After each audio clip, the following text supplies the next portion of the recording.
Hello everyone. तो कैसे हो सारे। तो देखो यार, आज का टॉपिक है 5 किंगडम क्लासिफिकेशन। अब देखो, तुम्हें हेडिंग से थोड़ा अजीब लग रहा होगा, 5 किंगडम क्लासिफिकेशन वाई। तो बेसिकली आज का टॉपिक ना, हम फटाक से ये समझने वाले हैं कि 5 किंगडम क्लासिफिकेशन आखिर दिया क्यों गया था। क्योंकि बेसिकली क्या है, अगर हम ये जान जाएंगे ना कि क्यों दिया गया था, तो हमें ये समझ में आ जाएगा कि उसकी इम्पोर्टेंस क्या है। तो चलो शुरू करते हैं ना।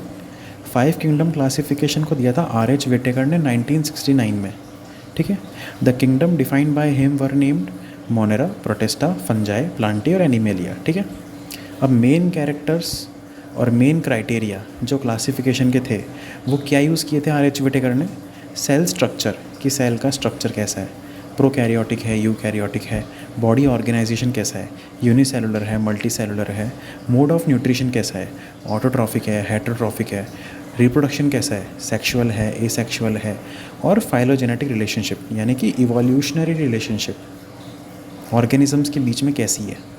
तो ये 5 क्राइटेरिया थे जो R.H. वेटेकर ने लिए थे। ठीक है। अब देखो, पहला रीज़न क्या है कि 5 किंगडम क्लासिफिकेशन हमारे पास आया। Earlier classification systems include bacteria, blue green algae, fungi, mosses, ferns, gymnosperm and the angiosperms under plants. इसका मतलब क्या है कि आपके जो बैक्टीरिया हैं, ब्लू ग्रीन एल्गी है, फंगाई हैं, मॉसेस हैं, फर्न्स हैं, जिम्नोस्पर्म्स हैं और एंजियोस्पर्म्स हैं। इन सब की इमेज तुम लोग यहाँ पे देख सकते हो अच्छे से। ये सारे की सारे तुम्हें देखने में काफ़ी अलग लग रहे हैं, और इन सबको पहले प्लांट्स के अंडर में रखा गया था। देख रहे हो, इन सब की जो कैरेक्टरिस्टिक्स हैं वो बहुत अलग हैं, फिर भी इनको प्लांट्स के अंदर रखा गया। क्यों रखा गया, समझते हैं आगे। The character that unified this whole kingdom was that all the organisms included had a cell wall in their cells. This placed together groups which widely different in other characteristics. इसका मतलब क्या है कि पहले वाले जो क्लासिफिकेशन के systems थे, 5 किंगडम क्लासिफिकेशन से पहले के जो क्लासिफिकेशन सिस्टम्स थे, उन सब के अंदर bacteria, blue green algae, fungi, mosses, ferns, gymnosperm and angiosperm, इन सबको प्लांट्स के अंदर रखा गया क्योंकि इन सब के पास सेल वॉल है। बस खाली सेल वॉल है, इसीलिए इन सबको प्लांट्स के अंदर रख दिया। ये चीज़ तो गलत हुई ना यार। चलो, ये चीज़ एकदम सही है कि प्लांट्स, जो प्लांटी किंगडम है, उसमें सारे ऑर्गेनिजम्स के पास, या फिर यूँ कह लो सारे मेंबर्स के पास सेल वॉल होती है। इसका मतलब ये थोड़ी कि उसके अंदर हम बैक्टीरिया को भी रख देंगे, ब्लू ग्रीन एल्गी को भी रख देंगे। होने को तो सेल वॉल उनके पास भी होती है। तुमने एकदम सही सुना, होने को सेल वॉल इन सब के पास है।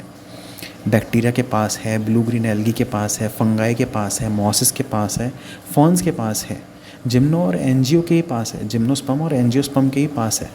बट इन सबको हम प्लांट्स के अंदर नहीं रख सकते ना सबको। प्लांटी के अंदर मैं आपको बता देता हूँ बेसिकली आपके क्या क्या आते हैं।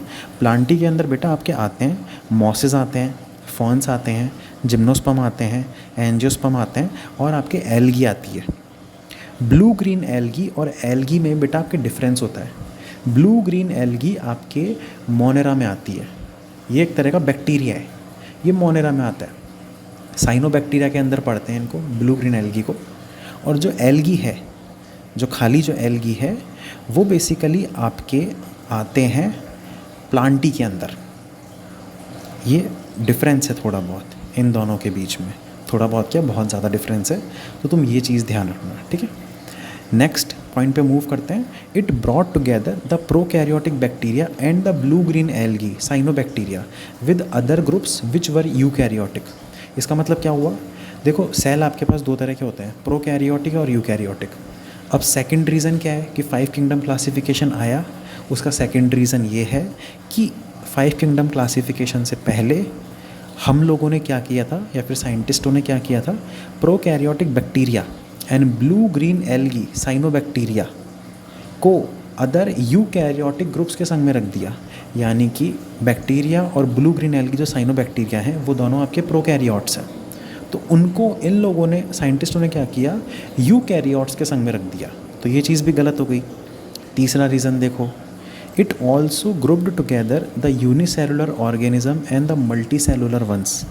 यानी कि तीसरी गलती जो हुई जिसकी वजह से 5 किंगडम क्लासिफिकेशन को लाना पड़ा वो ये था कि यूनिसेलुलर ऑर्गेनिज्म और मल्टी सेलुलर ऑर्गेनिज्म को संग में रख दिया। जैसे for example Chlamydomonas and spirogyra. अब तुम लोग बोलोगे क्लेमाइडोमोनास क्या है सर, स्पायरोगायरा क्या है? तो देखो, क्लेमाइडोमोनास आपका ऐसा दिखता है, ये है ना वाइट स्ट्रक्चर जिसके 2 ऐसे एंटीनाज हैं, ये है ना, ये है आपका क्लेमाइडोमोनास, वाइट कलर का स्ट्रक्चर। अब ये माइक्रोस्कोपिक फ़ोटो है, यानी ये बड़ा करके दिखाया गया है, ये एक सिंगल सेल है। जी हाँ, ये यूनिसेलुलर होता है। वहीं यहाँ पे देखो आप, स्पायरोगायरा के ऐसे फिलामेंट लाइक स्ट्रक्चर है। ये बेटा मल्टी सेलुलर बॉडी है, ये बहुत सारे सेल्स हैं। ये जो एक फिलामेंट है, ये जो एक जो स्ट्रिप है, ये पूरा स्पायरोगायरा है सिंगल, तो इसके पास मल्टीपल सेल्स हैं इसके पास। तो इन दोनों को क्या किया था, क्लेमाइडोमोनास और स्पायरोगायरा को इन लोगों ने एल्गी के अंदर रख दिया, जबकि क्लेमाइडोमोनास आपका यूनिसेलुलर है और स्पायरोगायरा आपका मल्टी सेलुलर है। दोनों को इन लोगों ने क्या किया, एल्गी के अंदर रख दिया, यूनिसेलुलर मल्टी सेलुलर को संग में रख दिया। एक गलती हो गई। अगली गलती देखो, the classification did not differentiate between the heterotrophic group fungi and the autotrophic green plants, दो they also showed a characteristic difference in their wall composition.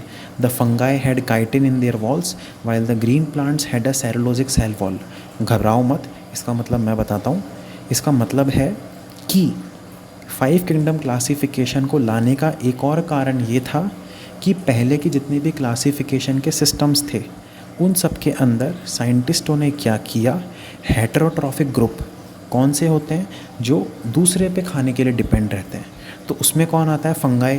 तो इन लोगों ने क्या किया, फंगाई को ग्रीन प्लांट्स के संग में रख दिया। अब ग्रीन प्लांट्स क्या है, ऑटोट्रॉफिक हैं। ऑटोट्रॉफिक कौन, जो खुद का खाना खुद बनाते हैं। तो एक चीज़ तो ये। दूसरी चीज़ क्या है कि फंगाई और ग्रीन प्लांट्स जो कि दोनों के पास सेल वॉल है। तुम एक चीज़ एक और ध्यान रखना, दोनों के पास सेल वॉल है, बट 5 किंगडम क्लासिफिकेशन से पहले वाले जितने भी सिस्टम थे क्लासिफिकेशन के, वो ये नहीं बता पाए कि फंगाई और ग्रीन प्लांट्स के बीच में एक और डिफरेंस है, वो है सेल वॉल का। तुमने एकदम सही सुना, वो लोग ये चीज़ नहीं बता पाए। ये चीज़ हमें पता अब लगी है, बट वो लोग ये चीज़ पहले नहीं बता पाए। कौन सी चीज़, कि पहली बात तो फंगाई हेटेरोट्रॉफिक ग्रुप है, उसको तुम ग्रीन प्लांट्स के संग में कैसे रख सकते हो जो कि ऑटोट्रॉफिक है। और दूसरी चीज़, सेल वॉल दोनों के पास में है, लेकिन फंगाई के पास जो सेल वॉल है उसमें है काइटिन, और जो प्लांट के पास जो सेल वॉल है उसमें है सेलुलोस। देखो, fungi had chitin in their walls while the green plants had a cellulosic cell wall. Fungi had chitin in their walls का मतलब है फंगाई की जो सेल वॉल है उसमें काइटिन मिलता है, और प्लांट की सेल वॉल में सेलुलोज मिलता है। और फंगाई हेटेरोट्रॉफिक है और प्लांट ऑटोट्रॉफिक है, फिर भी तुमने संग में रख रखा है। तो इन सारे कारणों की वजह से, जो हमने ऊपर जितने पढ़े हैं उन सब की वजह से हमने 5 किंगडम क्लासिफिकेशन को लाना पड़ा।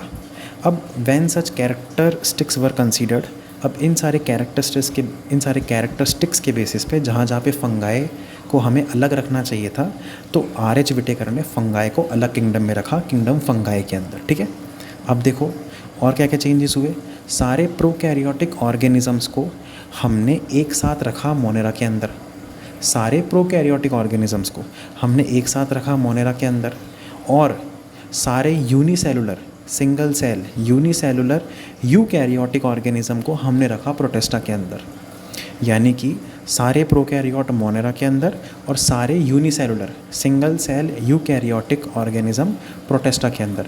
यानी कि आप कह सकते हो कि बेटा कि प्रोटेस्टा के अंदर और प्रोटेस्टा के बाद वाले किंगडम जितने भी हैं उन सब में आपके यूकैरियोट्स हैं। ठीक है, अगला पॉइंट देखो, kingdom Protista has brought together Chlamydomonas. अब प्रोटेस्टा के अंदर क्या है, आपके यूकैरियोट्स हैं, और वो कैसे हैं, यूनिसेलुलर हैं। तो याद करो, क्लेमाइडोमोनास और स्पायरोगायरा को पहले संग में रखा गया था एल्गी में।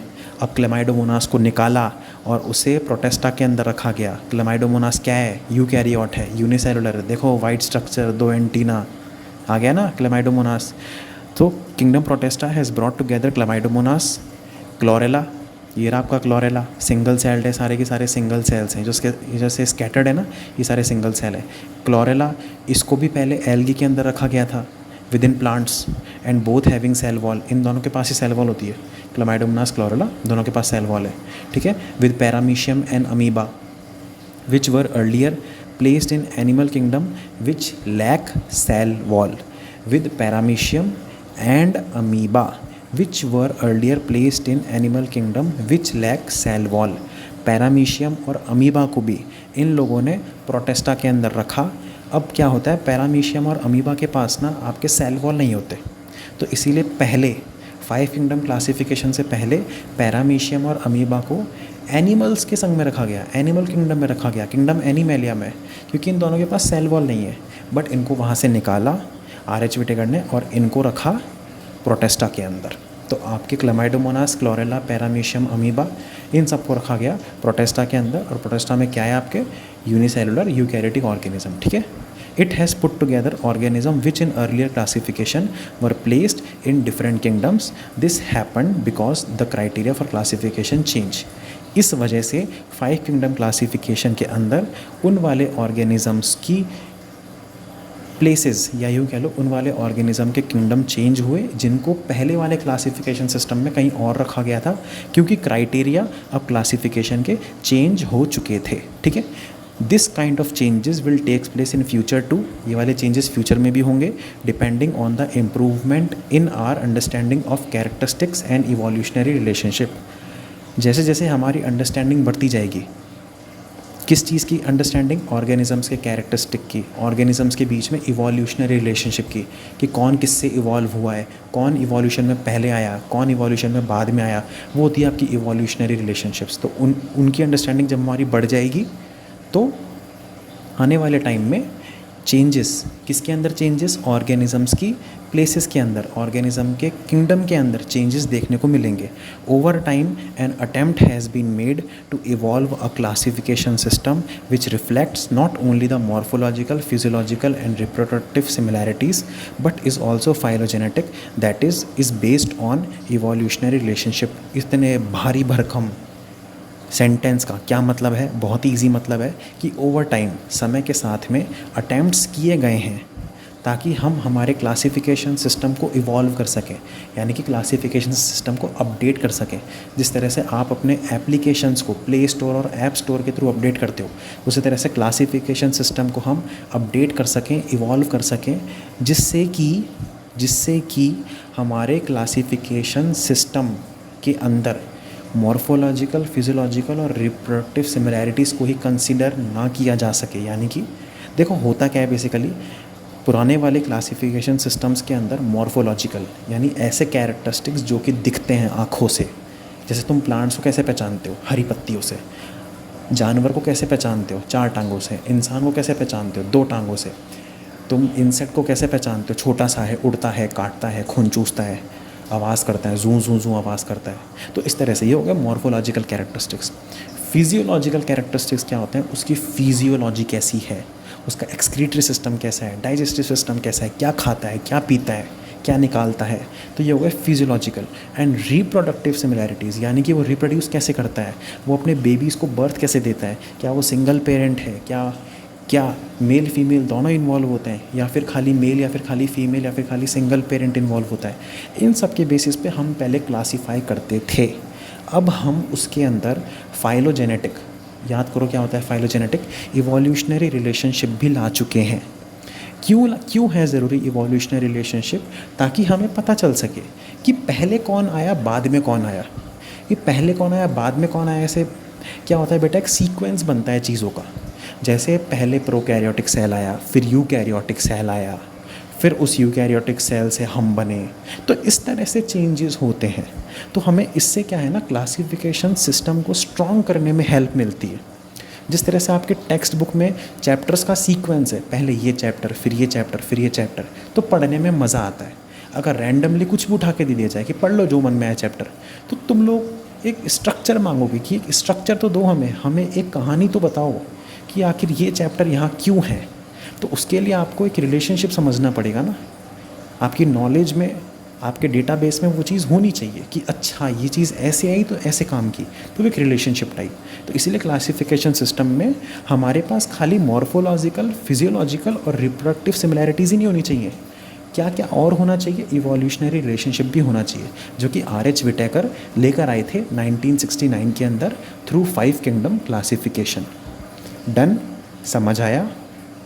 आई नो समझ आया होगा, नहीं आया अगर कोई बात नहीं, दोबारा से वीडियो देखो, कमेंट करो, जिस भी टॉपिक में जहाँ पे भी डाउट है दोबारा से समझाऊंगा। Don't worry, I am always here for you. Do well in your studies. If you have any doubt, just comment in the comment section. Comment section is always open for you. Do well in your studies, take care of yourself, and I'll see you in the next video. Thank you so much, beta.